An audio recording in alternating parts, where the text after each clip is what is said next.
Bapak Ibu, saudaraku yang terkasih dimanapun berada, saya menyampaikan renungan singkat yang bertemakan menanti kedatangan Yesus yang kedua kalinya.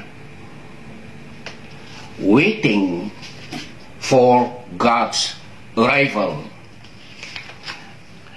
Saya membacakan nats firman Tuhan dari Matius pasal 24 ayat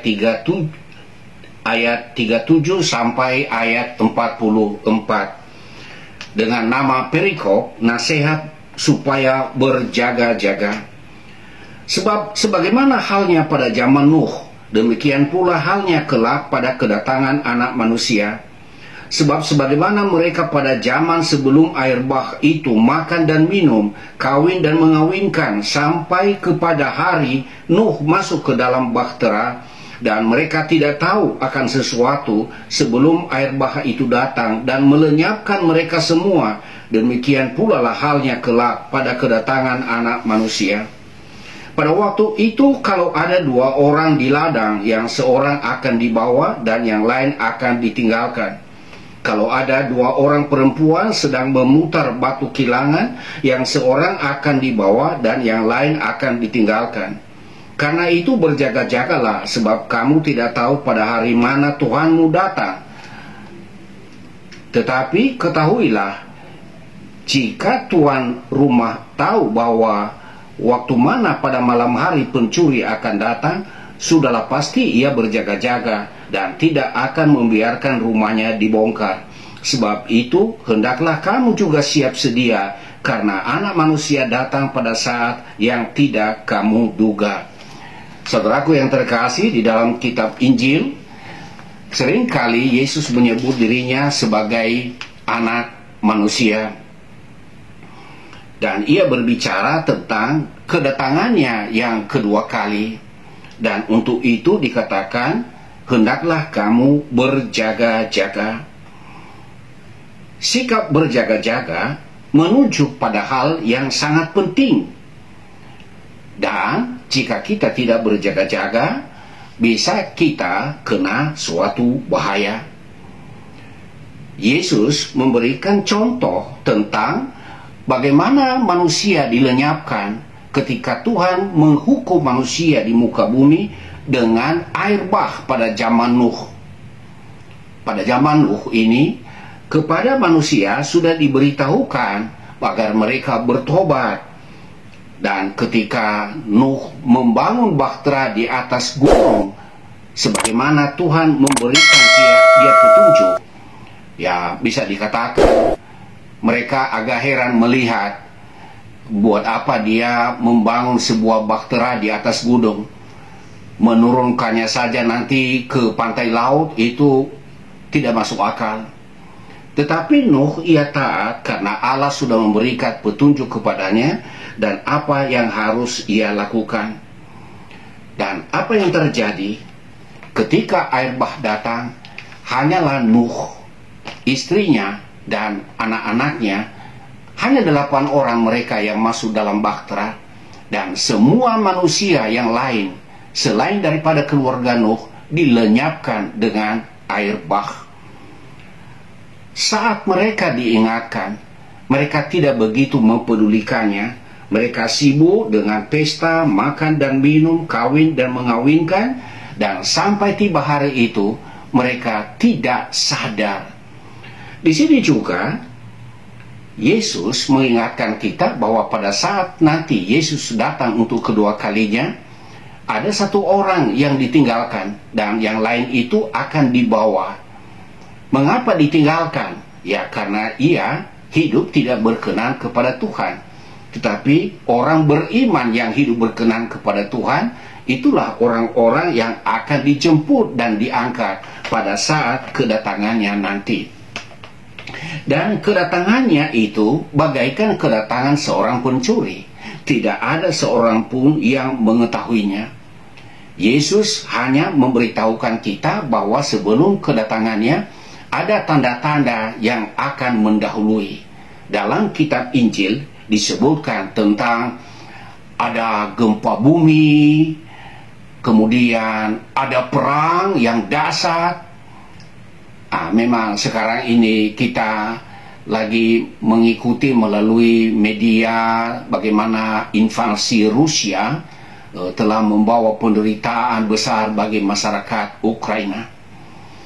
Apakah ini tanda-tanda bahwa Tuhan Yesus sudah datang untuk kedua kalinya? Memang kita tidak bisa memastikannya, tetapi kita harus peka dan waspada bahwa salah satu tanda-tanda yang terjadi mendahului kedatangan Yesus yang kedua kali adalah perang-perang yang dahsyat yang dapat menghanguskan kehidupan di muka bumi ini. Saudaraku, tidak sedikit orang yang mengatakan bahwa tak usah terlalu dipikirlah, sebab kedatangan Yesus itu hanya kiasan-kiasan saja. Nah, kalau kita memperhatikan bahwa ketika Tuhan sudah mengirim pesan melalui Nuh dan manusia tidak mengindahkan panggilan Tuhan, nah, apakah air bah itu hanya kiasan, hanya sekedar menakut-nakutin saja? Kenyataannya dicatat dalam sejarah, itu bukan kiasan. Akhirnya terjadi sebagaimana yang dialami oleh Nuh dan keluarganya. Demikian juga pada masa Abraham. Karena dosa Sodom dan Gomora, Tuhan sudah mengatakan bahwa aku akan menghabiskan semua kehidupan di kota Sodom dan Gomora karena dosa-dosa mereka. Nah, apakah pesan yang disampaikan Tuhan melalui Abraham ini hanya menakut-nakuti dan hanya kiasan? Kenyataannya bukan kiasan, apalagi menakut-nakutin. Faktanya, Laut Mati itu adalah bukti historis bagaimana kota Sodom dan Gomora dihancurkan oleh Tuhan dengan api yang turun dari langit. Dalam perjanjian lama ada banyak nubuat-nubuat mengenai kelahiran Yesus Kristus.